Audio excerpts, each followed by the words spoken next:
Honorable Chair, honorable members, people will say Mkhwanazi is very insensitive, but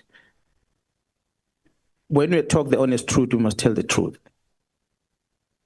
The country was in pain to listen to how much of money was spent at the former president's house, homestead at Ingatla, because there was an accountability that was happening at the time. But this government has never paid attention on the amount of expenditure that was incurred by crime intelligence over years. Interrogate that within the Secret Service account, the misuse of the Secret Service account. Obviously, the Joint Standing Committee is supposed to do that. It's disturbing when reports supposed to be presented to such structures to hold people accountable. That thing happens to it.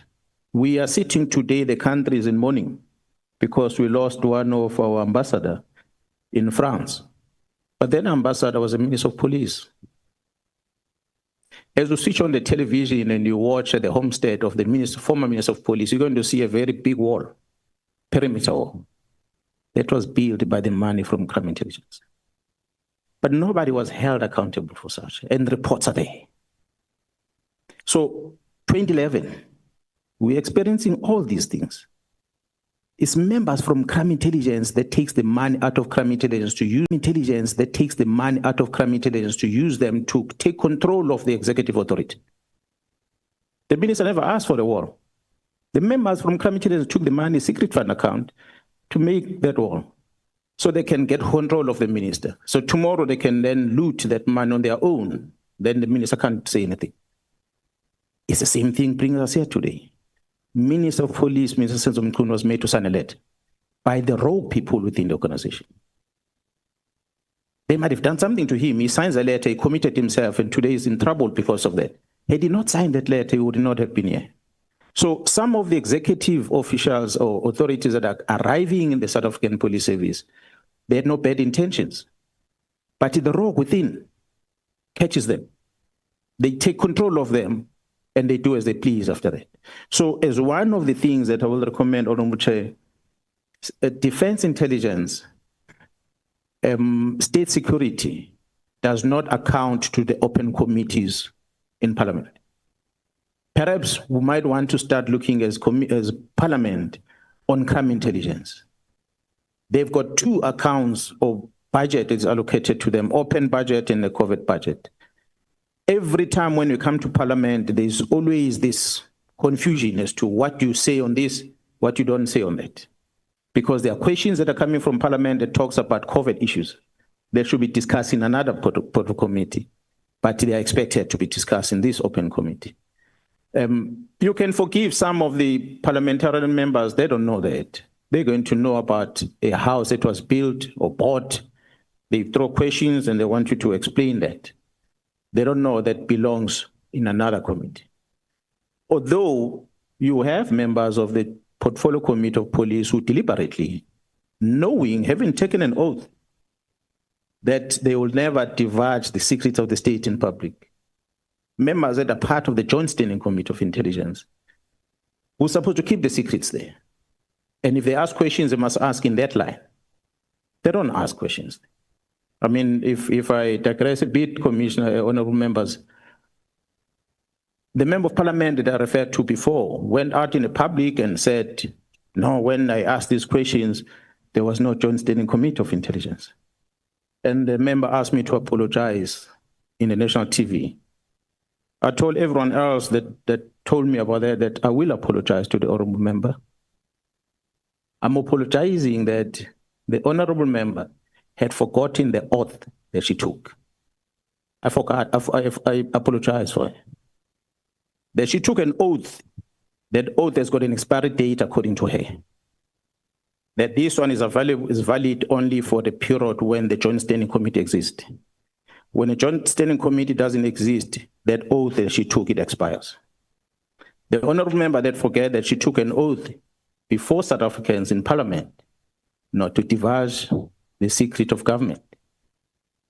And she forgot about the oath. I apologize for that she forgot that oath. And she asked the questions in February and the likes. But I must also apologize that the honorable member forgot that in April, May this year, she took an oath as a member of the Joint Standing Committee of Intelligence. But she still comes to the Portfolio Committee of Police and asks questions about the secret fund account. 3 questions that the police had to respond to her and say, sorry, ma'am, this does not belong here. The chairperson of the Portfolio Committee of Police knows that because I did share with him. This I shared because she denied the initial statement. Then I wanted to prove that it didn't only end there. I only made reference to some few things, not all. So there are many examples, Honorable Chair and members, that one can put, but amongst these recommendations that are put in here, one of them that maybe I didn't write is really to interrogate whether is it necessary for crime intelligence to account in an open committee? Perhaps that's where the problem comes from. Because state security, you don't hear much about this. Not to say things are hunky-dory that side. Defense intelligence, you don't hear anything about this. But crime intelligence always in the middle. Why? It's because you have a portfolio committee of police that holds them accountable. So perhaps the budget must just be moved covertly, all of it, so that it goes to one committee, Joint Standing Committee, being handled there. Whether good or bad, but it is regarded as a covert fund completely. So that is one of the addition if I were to include Honorable Chair and honorable members on these recommendations. But maybe to narrate on some of those that are here, Honorable Chair and members, I had requested on the first one that the South African Police Service senior management, and I hope the honorable members know where the senior managers in the police start from, is brigadiers and higher. Once you become a brigadier and higher, at least there must be a lifestyle audit that is conducted to all of us. And it must not be a once-off thing. And it must not be done by the police. The committee might want to find an independent entity to do that, and the report be given to a chairperson of the Portfolio Committee on Police, and then it can be elevated to Parliament. But basically, the employment condition of a police officer needs to be conditional. It cannot be just a permanent thing. You come in, you work until you retire at 60, whether you are delivering or not delivering, whether you are rogue or not rogue, you just enjoy a salary every single day. We have to review that. So lifestyle audit is what I'm calling for. We all must be subjected to that so that you get to understand, where does Mkhwanazi get the money to buy the suit? Can he afford it? And many other things that we have as police management. And I will also request that perhaps the committee, ad hoc committee through Parliament, really look at the vetting process or the employment condition in the police, because when, I don't know if honorable members knows the levels of vetting. You have confidential things, you have secret things, you have top secret, and those different levels. It is a given thing to say everyone must be given a top secret. And I don't think it's classified. What is it that this country regards as a top secret? And therefore, who must have access to it? Because the moment you regard something as a top secret, it means it's something that if you reveal that to the public, it's got a potential of undermining the security of the state. It must be highest level of order that you can get, top secret. So it can't be everyone that gets it. When you come and look at the police, how many people that were expected to get top secret, some of them you really ask yourself a question, is it necessary? Does this person really have to get into the top secret?